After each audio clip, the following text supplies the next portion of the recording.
તો વડોદરામાં સ્થાનિક સ્વરાજની ચૂંટણી પૂર્વે પોલીસ એક્શનમાં જોવા મળી છે। ત્યારે ગોત્રી હુડા 4 રસ્તા પર પોલીસે સઘન ચેકિંગ હાથ ધર્યું।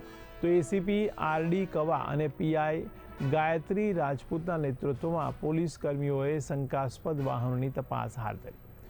તો કોઈ અનિચ્છનીય ઘટના ન બને અને આચારસંહિતાના અમલના ભાગરૂપે પોલીસ દ્વારા આ કામગીરી કરવામાં આવી રહી છે।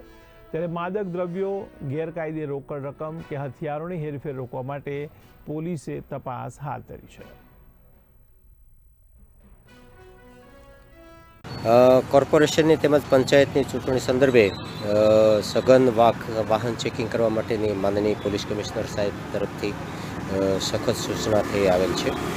જે અનુસંધાને બી ડિવિઝન વિસ્તારમાં જવાહરનગર પોલીસ સ્ટેશનમાં કોયલી ચેકપોસ્ટ, ગોરવા પોલીસ સ્ટેશનમાં મધુનગર 4 રસ્તા અને લક્ષ્મીપુરા પોલીસ સ્ટેશનમાં બુડા 4 રસ્તા ખાતે વાહન ચેકિંગ કરવામાં આવેલ હતું।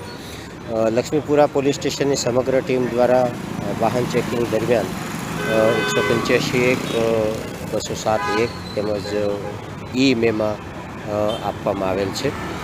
સાથોસાથ એક કન્ઝમ્પશન કરેલો ઇસમ મળી આવેલ હતો, તો એમના વિરુદ્ધ પીધેલાના સેક્શન અંતર્ગત કેસ